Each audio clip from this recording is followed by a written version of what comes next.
తాకట్లో ఉన్న మీ బంగారాన్ని విడిపించి ఆ రోజు ఆన్లైన్ రేటుకి కొంటాం. Sharma gold company.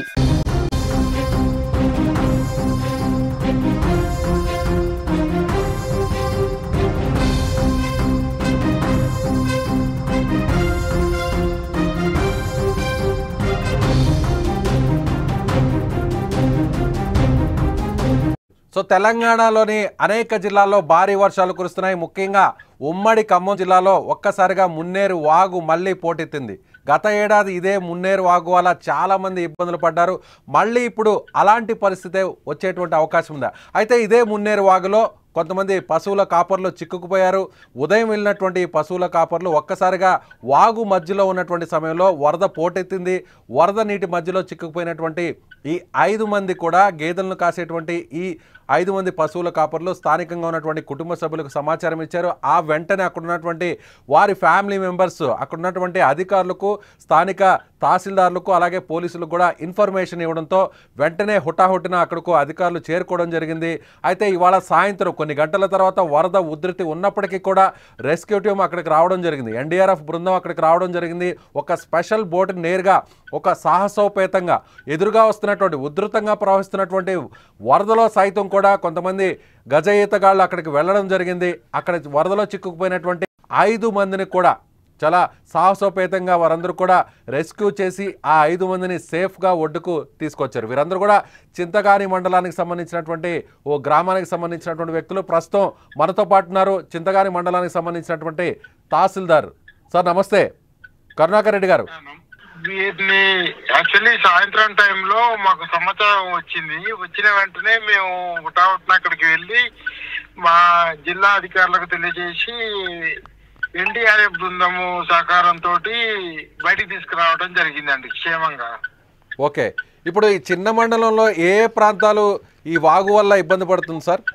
మన చింతకాని మండలానికి సంబంధించి చిన్నమండ విలేజ్ ఒకటి మున్నేరు పరివాహక ప్రాంతము కాబట్టి అది ఒకటి బాగా ఎఫెక్ట్ గా అవుతుందండి.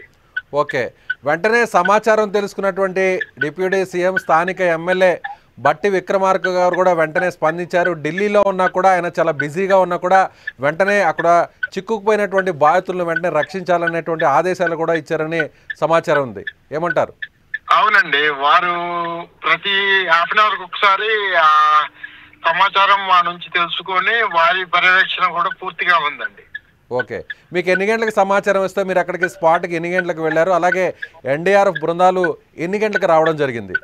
మాకు అరౌండ్ 4:15 అలా సమాచారం వచ్చిందండి. నేను 4:40 కల్లా రీచ్ అయ్యాను. ఎన్డీఆర్ఎఫ్ 6 కల్లా వచ్చిందండి. 7 కల్లా రెస్క్యూ కంప్లీట్ అయిపోయిందండి. సో వాగు ఉధృతి ఎలా ఉంది సార్ ఇప్పుడు? అంటే ఇంకా కూడా వాగు ప్రవాహం పెరిగే అవకాశం ఉందా, లేదంటే తగ్గే అవకాశం ఉందా? ఎగువ ప్రాంతాల్లో వర్షాలు ఎలా కురుస్తున్నాయి? రాబోయేటువంటి 24 గంటలు కావచ్చు, లేదంటే 48 గంటలు వర్షాలు ఎలా ఉండే అవకాశం ఉంది? అంటే మున్నేరు నది అనేది ఎగువ పడే వర్షమును బట్టి తన ప్రవాహం ఉంటుందండి. మనకి ఇప్పుడు ఈ వారం రోజులు భారీ వర్ష సూచన ఉంది కాబట్టి మేము ప్రజలకు కూడా చెప్పేది ఏంటి అంటే మున్నేరు పరివాహక ప్రాంతాల వాళ్ళు తగిన జాగ్రత్తలు తీసుకోవాల్సిందిగా కోరటమైందండి. రైట్, గత ఏడాది కూడా ఇదే మున్నేరు వాగు వల్ల చాలా మండలాల్లో కూడా చాలా విలేజెస్ అన్నీ కూడా వరద ప్రవాహంలో చిక్కుకుపోయాయి. చాలా కుటుంబాలన్నీ కూడా ఇబ్బంది పడ్డాయి. కొన్ని కుటుంబాలు కూడా కొట్టుకుపోవడం కూడా జరిగింది, కొంతమంది చనిపోవడం కూడా జరిగింది. సో మళ్ళీ అలాంటి పరిస్థితులు రాకుండా ఉండడానికి ప్రజలకు మీరేమీ సూచిస్తారు ఒక తహసీల్దార్గా?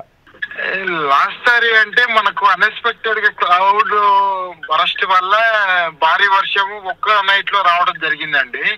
ఈసారి దాన్ని దృష్టిలో పెట్టుకొని మనం గత 2 నెలల నుంచి కూడా ప్రికాషనరీగా ప్రజల్ని అప్రమత్తం చేస్తున్నాము. వర్షం ఎంత పడుతుంది, ఎంత మున్నేరు ప్రవాహం ఉంది అన్నది లోకల్ వాట్సాప్ ద్వారా ప్రజలకు ముందస్తు సమాచారం ఇస్తూ తగిన జాగ్రత్తలు తీసుకోవడం జరుగుతుందండి. ఇప్పుడు మున్నేరు వాగు ఎన్ని అడుగుల ప్రవాహం కొనసాగుతుంది సార్ ఇప్పుడు ప్రస్తుతం? మనకు అంటే కరెక్ట్ గా ఇందాక 11 అడుగుల ప్రవాహము.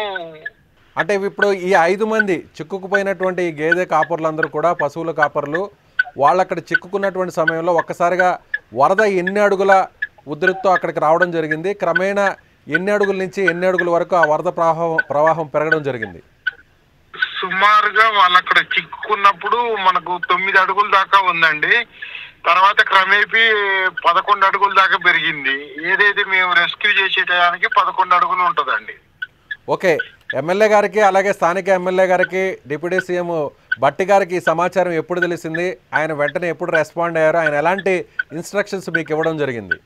సారు మాకు తెలిసిన వెంటనే మేము సారు కూడా ఇన్ఫార్మ్ చేశాము. సారు కూడా ఈ అన్ని రకాల జాగ్రత్త చర్యలు తీసుకొని వాళ్ళని జాగ్రత్తగా క్షేమంగా తీసుకురావడానికి అవసరమైన అన్ని చర్యలు తీసుకోవాలని ఆదేశించారు సార్.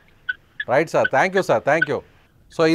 సో ఖమ్మం జిల్లాకు సంబంధించినటువంటి ఏదైతే చింతకాని మండలం ఉన్నటువంటి చిన్న గ్రామానికి సంబంధించినటువంటి ఒక 5 మంది ఏదైతే పశువుల కాపర్లు ఉన్నారో వీరు ఒక్కసారిగా మున్నేరు వాగులో చిక్కుకుపోవడం జరిగింది.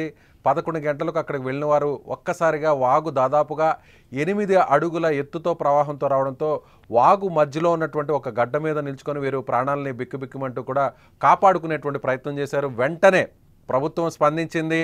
సో స్థానిక ఎమ్మెల్యే డిప్యూటీ సీఎంగా ఉన్నటువంటి భట్టి విక్రమార్క గారు స్థానికంగా లేకపోయినా కూడా ఢిల్లీలో బిజీగా ఉన్నా కూడా రాష్ట్ర ప్రభుత్వానికి సంబంధించినటువంటి ముఖ్యమైనటువంటి పని నేపథ్యంలో ఆయన ముఖ్యమంత్రితో కలిసి నేరుగా ఢిల్లీలో ఉన్నటువంటి క్రమంలో వెంటనే స్థానికంగా ఉన్నటువంటి తన నియోజకవర్గంలో ఉన్నటువంటి 5 మంది చిక్కుకుపోయారనేటువంటి సమాచారం తెలుసుకున్న వెంటనే నేరుగా ఆయన జిల్లా ఉన్నతాధికారులతో మాట్లాడారు. అలాగే మండలంలో ఉన్నటువంటి స్థానిక అధికారులతో మాట్లాడారు. అలాగే ఇమీడియట్గా కొన్ని గంటల వ్యవధిలోనే ఎన్డీఆర్ఎఫ్కి సంబంధించినటువంటి టీమ్స్ను కూడా అక్కడికి పంపించడం జరిగింది. ఆ 5 మందికి కూడా అంటే ఇవాళ చీకటి పడి ఉంటే వరద ప్రవాహం మరింత పెరుగుతూనే ఉంది. 9 అడుగుల నుంచి 11 అడుగులు రాబోయేటువంటి కొన్ని గంటల్లో కూడా మరింత కూడా పెరిగేటువంటి అవకాశం ఉంది. సో వెంటనే గవర్నమెంట్ రెస్పాండ్ అయింది. స్థానిక ఎమ్మెల్యే డిప్యూటీ సీఎంగా ఉన్నటువంటి భట్టి రెస్పాండ్ అయ్యారు. సో అధికారులందరూ కూడా అప్రమత్తం చేశారు. హుట్టాహుట్టిన స్పాట్కి పంపించారు. కాబట్టి ఈ 5 మంది కూడా ప్రాణాలతో చాలా సేఫ్గా బయటకు వచ్చారు, ఒడ్డుకు చేరుకున్నారు. 5 మందిలో ఒకరితో కూడా మనం సుమన్ టీవీ మాట్లాడడం జరిగింది. వాళ్ళు కూడా సుమన్ టీవీకి కాల్ చేయడం జరిగింది. మనం కూడా స్థానికంగా ఉన్నటువంటి అధికారులను అలర్ట్ చేయడం జరిగింది.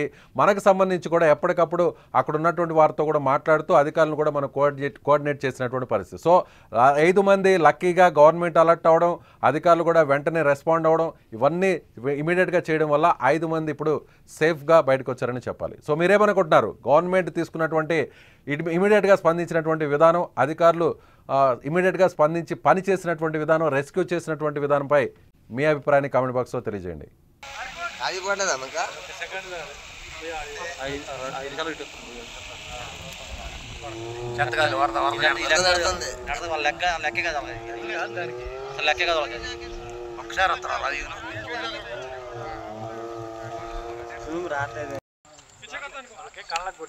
ఏం కదన్నా అర్థమవుతుంది సిగ్నల్ సారీ అతనులే